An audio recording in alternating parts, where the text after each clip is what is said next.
We're back. Welcome to the Mission Critical Podcast. Now, Pastor wanted me to say this long name for it, and I was going to struggle with it. So I'm going to turn to him and let him say what I said. The theme. The criticality of... Yeah, the criticality of the mission. Pastor. The criticality of mental health. Okay, the criticality of mental health. Right. Got it. All right. I'm your host, Minister Tawana Cummings, and I have Dr. Levi here with us today, and we're going to get into May is Mental Health Awareness Month. It is. We kind of like, I think, DJ Silk and I kind of got in a little bit of that dialogue last time on our podcast about the importance of taking care of your mental health and having those barriers and those arms around your mental health. Mental health is serious. Maybe it's me, your field, you're the expert as to one. I never seen it this bad. I say bad, I mean people don't know how to handle or don't know to juggle up. Because we've all had stuff to juggle with, but I don't want to get ahead of ourselves, but mental health is a very, very, very serious thing. I think we don't take it serious enough, and it is a good conversation to have that we all can learn something today. I do. Right, and I feel like mental health, what happens here affects everything. Oh, good. That's good. From the neck down. It does. If this space is not right, nothing really functions as it should. And then you look at stuff that not to include trauma, mama daddy issues. Then you have people who, and we talk about mental health, but those who do have chemical imbalance, who do need to take medication to just get by. And then you have those who trying to take care of those who are taking medication or who have some serious mental health issues that where the doctor talking to them that's not going to help. Right. Someone has to be there profusely to help them get through life because they can't see it how you see it. So I encourage all those out there who doing some kind of work like that, that's taking care of people, yes. whether it's mental health or someone that's sick physical in general, just need somebody to help them out. So I really commend those who do that. Okay, we're going to get more into that. But I, of course, have questions for you because, I know, like I said, you're a man of many trades and you know so much. So why not ask a person that knows a lot? Oh, my goodness. All right. So just looking at the Bible from Genesis to Revelation, what characters stick out to you that had or went through mental health issues? I already know. I feel like I know who you're going to say, but you know, from an Old Testament character, you see a little bit of that in all of them. Yes, you know, because they all had their bouts of depression, right? Like, Lord, why me? Or I'm too young, I'm too old. But I think the biggest character that shows us mental health is Elijah. Elijah? Oh, I'm wrong. That's not who I was going to go with. That's Old Testament. That's Old Testament. Okay, I would have thought you would have said Moses. Because the people put Moses through some things. They did. And Moses didn't get to make it to the promised land. So I would think. I didn't call Moses, cause even though Moses dealt with a lot of ebb and flow, depression, mental health stuff, Moses did not keep it to himself. He verbalized God. Yeah. He's like, one of the greatest release about mental health is like talking about it. Moses did not. Moses like, God, these people you gave me. Yeah, he did. Yeah. He did. He communed with God a lot. So he kind of also, as much as he dealt with mental health in bouts of the depression, he also showed us how we should be talking through our mental health depression. Elijah, on the other hand, didn't do that. Okay. Elijah actually was doing great for God in one moment, and then they sent the word Jezebel said they're going to kill Elijah because Elijah just did a great, wonderful work for God. And then the next moment, somebody's going to kill him. He get afraid, run. And then on the backside, that's where they find him, man. He's there, suicidal, like, why are you here? How you get here? But again, he's by himself. Yeah. So you can be high in one moment and low in the next. How you go from God doing be great God in your life one moment, and then trauma hit the next moment, you straight forget. You're like, God killed me. I want to die. Wow. That's tough. But the Bible, the Bible could have left all that out. But it was important for us so we would know how to do the do's and the don'ts. And so I'm glad we talked about Moses and Elijah. So because Moses gives us an idea of what we should do. Now, not disobeying God. Now, let's put that out there, because Moses did have a little disobedience that ended up, hurting him in the end. Yeah. But how he talked to God along his journey, how he didn't isolate, how he got with the elders, and they were a part of his decision making. And so that's important versus Elijah, like you said, isolating. And we find that a lot in mental health, that people it feels better to them sometimes to be alone. And that's okay for a little bit. Okay. A little bit. Okay. But when you are constantly by yourself, you don't have anybody to bounce your ideas against. You don't have anybody to just talk to, just to say. Because sometimes we can think things and they can be as far from the truth as possible. Like, I could be thinking, like, Pastor, he must like the color tan. He wears it all the time, but in the back of your mind, you're like, no, I wear tan because when I get on camera, it looks good with the white balance, So we have to have people around us that kind of balance out our thought process. Because if you're not careful, you'll start believing your own narrative. Yes. And then who's checking your narrative out? Right. Who's there and that's what I love about those Moses. He's able to verbalize his narrative. Mm-hmm. All right, talk about his narrative, and got to a place where he can hear God. Elijah's a good guy, not a bad guy, but I just love how the Bible show how all of us are somewhere in there where we are human to the Bible. Because I'm telling you, it could have been so super spiritual and so clean, and we could have never felt the Bible. The Bible at least show us even the nasty part of it. But at the end of the story, God is still good. God still loves us. He gave us this brain. He gave us mind. The problem is life, the enemy is after the morning, and then life circumstances. People just getting sick, whatever. Yeah. People, my wife got diabetes. I didn't know what diabetes was. Mm-hmm. Call my ignorance. You're an expert now. Huh? Oh wow, that was until I married my wife. Right. There's some people don't know what autism is until a child is born. Yeah. There's some people don't know what certain things even is until they got to deal. Those kind of things. I'm talking about. It's a lot out there that people having to deal with. And I don't know why we won't talk about it enough. We just don't talk about it enough, or try to relieve the stress that people go through. Yeah. It's an uncomfortable conversation. Who wants to, we gloat a lot just in this society. We like to get on Facebook. We like to get on Instagram. We like to get on TikTok, make people laugh and make them feel great. But in all actuality, happiness is not the only emotion that we experience. Ooh. And so for some reason, there's this negative connotation around sadness. I mean, I get it. I understand why. Right. But it is better to show your sadness sometimes, just to show that I'm vulnerable, I'm human, I go through things just like everybody else. And that is why I love that the Bible is just this book that has things that we will experience in this lifetime, and how the Bible tells us it's nothing new under the sun. You thinking you having suicidal thoughts? Well, there are people in the Bible who went through that same thing. You thinking about this, or you had this? David. I was really thinking that David was going to be the person that you talked about, but you did break it down Old Testament, New Testament. When I asked about the Bible, I could use David because if you read Psalms, think about. Listen, guys out there, if you guys that hate reading the Bible, read Psalms. What? You'll find yourself one day reading Hallelujah. It has a lot of emotional roller coasters in it. And that's what I love about the Bible. It just shows the humanity side of it. Right. It don't leave none of the humanity side of it. Now I want to piggyback on something you said that I thought was great, guys. You said something about the emotion, how we don't expose our emotions on Facebook. And around people, we hide. You said something about sadness. And sad is not bad in itself. It's just sad. Mm-hmm. Another word, I was reading a book, not reading a lot of books, but one of the guys I was reading, I can't think his name right now, mine's slipping right now, but it's on how to deal with emotions, how to deal with people that you lead and their emotions. He talked about shame. Oh. Shame is the word we don't like to use, like don't live in your shame. Something happened.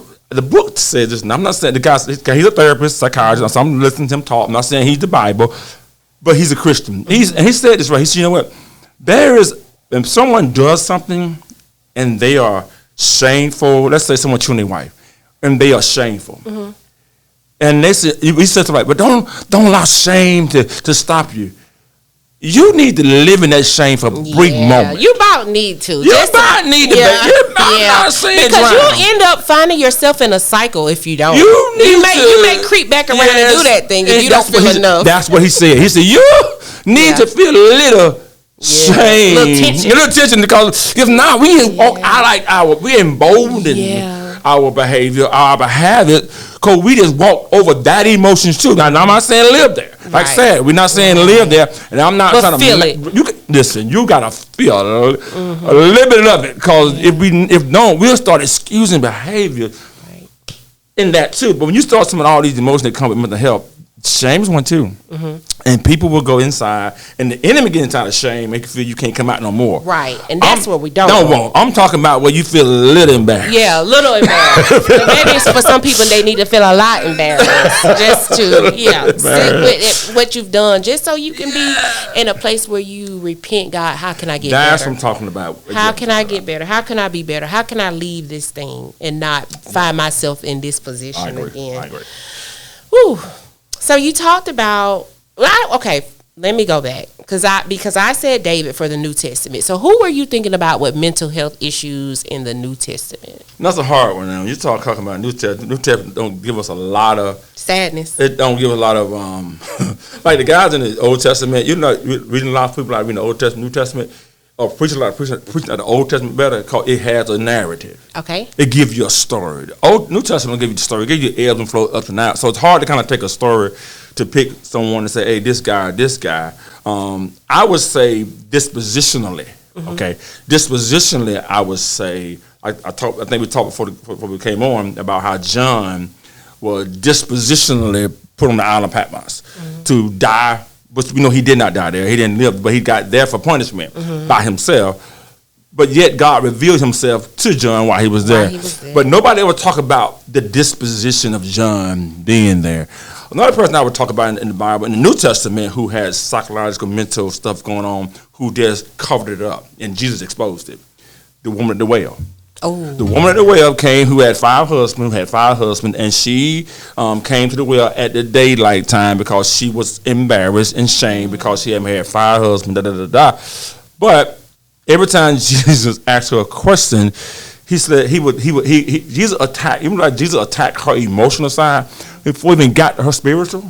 He said, yeah, you have 5 husbands, and when you got the one you're at home with now, but she hear what she said. She did not say, oh, you right. Deal with my emotions. She said, oh, you're a prophet. You're spiritual knuckleheads. Yeah. You don't want to let God deal with your reality, so you start shouting and running. Oh. You let God deal with your reality, so you start speaking in tongues. Over here. That's what the church does too. They do it well. God said you got 5 husbands and the one at home you're not married to. You immediately start talking about, oh, you say, wait a minute, let's go back to that. Let's process that. Let me process that part. Yeah. We don't do a good job now. I'm not trying to take a story from her. She got healed. I get that. But let's just talk reality for a minute. We need the Bible. We need God's word. We need preaching. But for a brief moment, can we just talk about it? And deal with ourselves. And deal with our sin. Yes. Deal with our whatever. It doesn't even have to be sin, but just deal with us. Deal with our anguish. Deal with our mental state. Deal with if we're not where God desires us to be. Just deal with us and do something about it. Don't stay there. I think a lot of people do know that they have mental health issues, but don't know how to come out of it. Would you agree with that? I got them. But do you feel like you know how to come out of it? Do you feel like you have the tools to? Here's why I say I want everybody to understand something. This is you got them too. They just maybe described differently. There's some things you struggle with emotionally, mentally. You may somebody mom may die and they handle it different, and somebody dad may die and they're totally 2 different mental places to be. You all deal with them.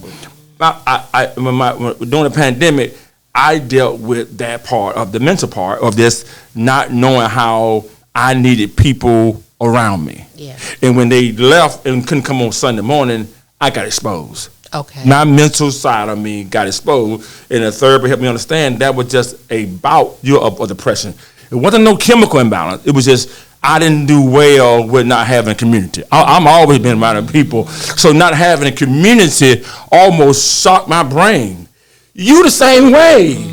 That's what I'm talking about. We all got it. We've all got something that we deal with mentally that we have to manage it. It's just those who don't. That's why we can't judge people, because those who don't do well with it just got off balance and need sometimes need somebody to help them. I feel like I'm preaching to one. I'm sorry. I gotta calm down. I'm actually enjoying it. Oh my goodness, I know you would. But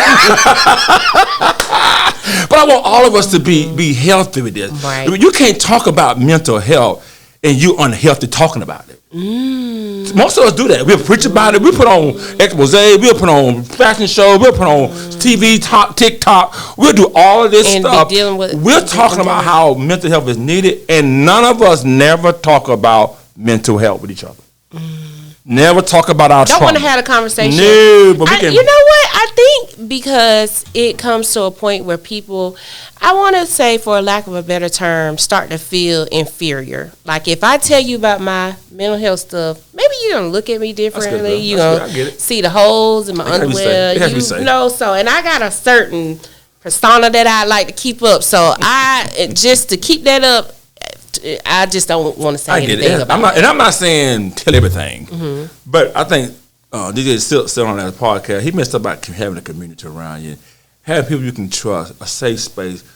Well, I'm not saying unload everything, but at least a place. What do you think about this? Right. If I didn't know, or I would say our birthday party on this past Sunday. Woo. It was one for the books. If you weren't here, I'm so sorry. But you can always go rewatch it online. I mean, but it's not the same experience. But for some reason, it just dawned on me, like, the need for community.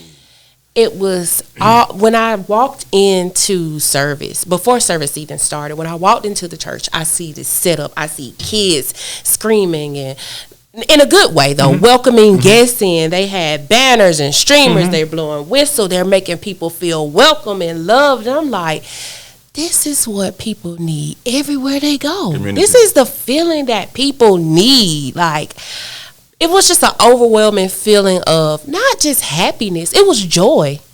That's why I thought what happened this past weekend with our birthday, that's why everybody needs to celebrate birthdays. That's right. You just do. It's your day. You don't play with it. I mean, don't play with it. Go all out into deep sea and let's go all in. I know I gotta get off, and I want to. You asked me something. Y'all be everywhere because that's what have done. Have everywhere. But can I give you a testimony? Yeah, of course. And I don't know if I ever told this story before, but you talk about mental health. My mom raised us right. So y'all know my story about you know it. I don't know if some of you guys know it, but my mom raised us, and I'm the oldest son, so I've always been a caregiver. I've always gave, and so that was not an issue for me. I didn't have a problem giving. I felt it was an honor for me to give and help take care of my siblings and whatever my mom needed for me on my side. But I did not realize till I had come out of California, I was still trying to do my part, help out my mom and stuff. One day, my significant other and I, my girlfriend, my wife, not y'all, anyway, we went to visit my friend, and I was in the Navy. We went to visit my friend in right close to Florida, like Kings Bay. He was down there, and we went down there, and I'm not going to try to sugarcoat you. We was out there. We were really having a good time. Okay, we was having a good time. People done had a good time before. They know what that means. I mean, I wasn't just drinking. We were drinking. Okay. All right. Now, nevertheless, all of a sudden, now y'all, see this story. How do I go? See this story. We in an apartment, right? All of a sudden, he drinking. Why isn't drinking? Because she just did sort of diabetes. We all drinking. All of a sudden, Tawana, I get up. Out of the blue, out the door I'm going, running. I'm just about running. My friend, he behind me, he running. I finally, what stops me is just water. I got enough sense to stop. A pond. I stopped at this pond, and I sit beside this tree. He running. He called I'm gonna call you my nickname, y'all. Back in the day, he ran behind me, and he said, "Man, what's wrong with you?" Mm-hmm. He asked the $1 million question. Mm-hmm. What's wrong with you? Now I'm not thinking about mom, daddy stuff. I'm not thinking about my sibling. I'm not thinking about California. He asked me, "What's wrong with you?" When he asked that question, I began to boo-hoo. And guess what comes out my mouth? What? Nobody have never taken care of me. I've taken care of everybody, and nobody never asked me how I was doing. And he asked how I was doing. That's the first time I heard him ask how I was doing out of that whole time. And I sat there. You can call it alcohol. You can call it liquor. You can call it whatever you want to call it. But you felt I felt that question. And when he asked for the next 30 minutes, he sat there beside me at the log and just cried with me. We got up, brushed off, walked back to the apartment like nothing had happened. Yeah.